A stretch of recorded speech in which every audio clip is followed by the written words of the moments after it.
ಚಳಿಗಾಲ ಮುಗಿತು ಅನ್ನೋಷ್ಟರಲ್ಲಿ ಬೇಸಿಗೆಗಾಲನೂ ಶುರುವಾಯಿತು.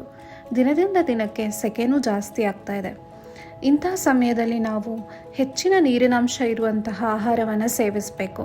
ಕಲ್ಲಂಗಡಿ ಹಣ್ಣು, ಸೌತೆಕಾಯಿ ಅಥವಾ ಬೂದ್ಕುಂಬಳಕಾಯಿ ಜ್ಯೂಸ್, ಹೀಗೆ ನಮ್ಮ ದೇಹವನ್ನು ನಾವು ಡಿಹೈಡ್ರೇಷನ್ ಆಗದೇ ಇರೋ ಥರದಲ್ಲಿ ನಾವು ನೋಡ್ಕೊಬೇಕು. ಹೀಗೆ ನಮ್ಮ ದೇಹವನ್ನು ತಂಪಾಗಿಸ್ಕೊಳ್ಳಿಕ್ಕೆ ಇವತ್ತು ನಾನೊಂದು 3-4 ಐಟಮ್ಸ್ನ ಯೂಸ್ ಮಾಡಿಬಿಟ್ಟು ಒಂದು ಸಿಂಪಲ್ ಆಗಿರೋ ಒಂದು ಸಮ್ಮರ್ ಡ್ರಿಂಕ್ನ ಮಾಡ್ತಾಯಿದ್ದೀನಿ. ಎಲ್ಲ ವೀಕ್ಷಕರಿಗೂ ಡಿವೈನ್ ಆ್ಯಂಡ್ ಲೈಫ್ ಚಾನೆಲ್ಗೆ ಸ್ವಾಗತ. ನೀವು ಚಾನೆಲ್ನನ್ನು ಸಬ್ಸ್ಕ್ರೈಬ್ ಮಾಡದೇ ಇದ್ದರೆ ಸಬ್ಸ್ಕ್ರೈಬ್ ಮಾಡಿ ಹಾಗೂ ಬೆಲ್ ಐಕಾನನ್ನು ಪ್ರೆಸ್ ಮಾಡಿ.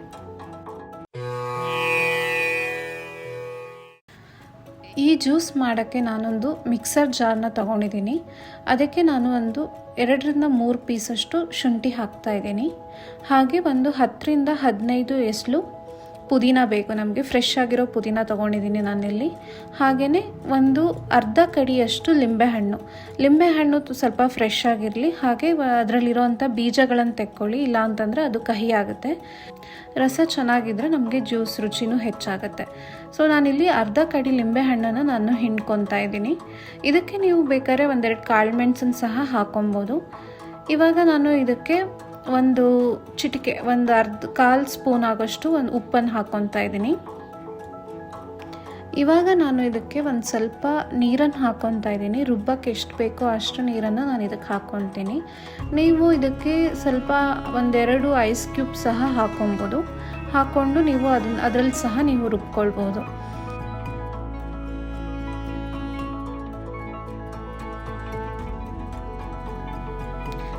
ನಾನು ಇದಕ್ಕೆ ಇವಾಗ ಸ್ವಲ್ಪ ಬೆಲ್ಲನೂ ಹಾಕ್ಕೊತೀನಿ. ನೀವು ಸಕ್ಕರೆ ಸಹ ಹಾಕ್ಕೊಬೋದು, ಆದರೆ ಬೆಲ್ಲ ತುಂಬ ರುಚಿ ಕೊಡುತ್ತೆ ಇದು. ಸೊ ನಾನು ಇದನ್ನು ರುಬ್ಕೊಂಬರ್ತೀನಿ. ಅಷ್ಟರಲ್ಲಿ ನೀವು ಇದ್ರ ಬೆನಿಫಿಟ್ಸ್ ಏನು ಅಂತ ನೋಡ್ಕೊಂಬನ್ನಿ. ನಿಮಗೆಲ್ಲ ತಿಳಿದಿರೋ ಹಾಗೆ ಶುಂಠಿ ದೇಹಕ್ಕೆ ಹಲವಾರು ಆರೋಗ್ಯಕರ ಉಪಯೋಗಗಳನ್ನು ನೀಡುತ್ತೆ. ಆಯುರ್ವೇದದಲ್ಲೂ ಸಹ ಇದನ್ನು ಬಹಳ ಮಹತ್ವದ ಔಷಧೀಯ ಆಹಾರವಾಗಿ ಪರಿಗಣಿಸಲಾಗಿದೆ.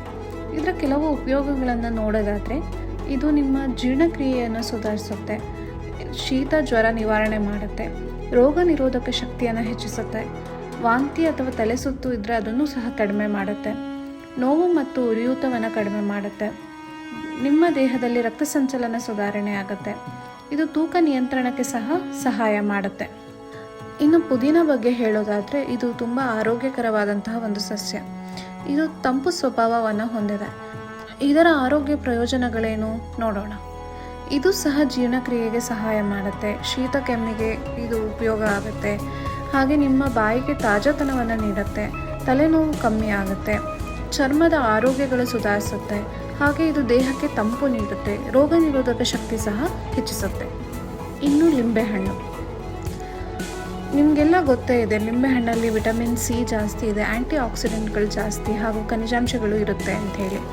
ಇದರಿಂದ ಏನು ದೇಹಕ್ಕೆ ಉಪಯೋಗ, ಇದರಿಂದ ಆರೋಗ್ಯವನ್ನು ನಾವು ಹೇಗೆ ಕಾಪಾಡ್ಕೊಬೋದು ನೋಡೋಣ. ಇದು ಸಹ ರೋಗ ನಿರೋಧಕ ಶಕ್ತಿಯನ್ನು ಹೆಚ್ಚಿಸುತ್ತೆ, ಜೀರ್ಣಕ್ರಿಯೆಗೆ ಸಹಾಯ ಮಾಡುತ್ತೆ, ನಿಮ್ಮ ದೇಹವನ್ನು ಇದು ಡಿಟಾಕ್ಸ್ ಮಾಡುತ್ತೆ, ಹಾಗೂ ಚರ್ಮದ ಆರೋಗ್ಯಕ್ಕೂ ಸಹ ಇದು ಒಳ್ಳೆಯದು, ಹಾಗೂ ತೂಕ ನಿಯಂತ್ರಣ ಮಾಡುತ್ತೆ. ಇದು ಸಹ ತಂಪಿನ ಸ್ವಭಾವವನ್ನು ಹೊಂದಿದೆ. ಇನ್ನು ಬೆಲ್ಲ ಸಹ ಹಲವಾರು ರೀತಿಯಲ್ಲಿ ನಮ್ಮ ಆರೋಗ್ಯಕ್ಕೆ ಉಪಯುಕ್ತವಾಗಿದೆ. ಇದು ನೈಸರ್ಗಿಕವಾಗಿ ಸಿಗುವಂಥ ಒಂದು ಸಿಹಿ ಪದಾರ್ಥ. ಇದರಲ್ಲಿ ಐರನ್, ಖನಿಜಗಳು ಮತ್ತು ಆ್ಯಂಟಿ ಆಕ್ಸಿಡೆಂಟ್ಗಳು ಇರುತ್ತೆ. ಇದರದ ಉಪಯೋಗಗಳನ್ನು ನೋಡೋದಾದರೆ, ಇದು ರಕ್ತಹೀನತೆಯನ್ನು ಕಮ್ಮಿ ಮಾಡುತ್ತೆ, ಇದು ಸಹ ಜೀರ್ಣಕ್ರಿಯೆಯಲ್ಲಿ ಸುಧಾರಣೆಯನ್ನು ತರುತ್ತೆ, ದೇಹಕ್ಕೆ ಶಕ್ತಿ ನೀಡುತ್ತೆ, ಶೀತ ಮತ್ತು ಕೆಮ್ಮು ಇದ್ದರೆ ಕಡಿಮೆ ಮಾಡುತ್ತೆ, ಆಮೇಲೆ ರಕ್ತ ಶುದ್ಧೀಕರಣ ಮಾಡುತ್ತೆ, ಹಾಗೂ ನಿಮಗೆ ಏನಾದರೂ ಸಂಧಿ ನೋವುಗಳಿದ್ದರೆ ಅದನ್ನು ಕಮ್ಮಿ ಮಾಡುತ್ತೆ. ನಾನಿದು ಇವಾಗ ರುಬ್ಕೊಂಡು ಬಂದಿದ್ದೀನಿ. ಈಗ ಜ್ಯೂಸ್ ರೆಡಿಯಾಗಿದೆ.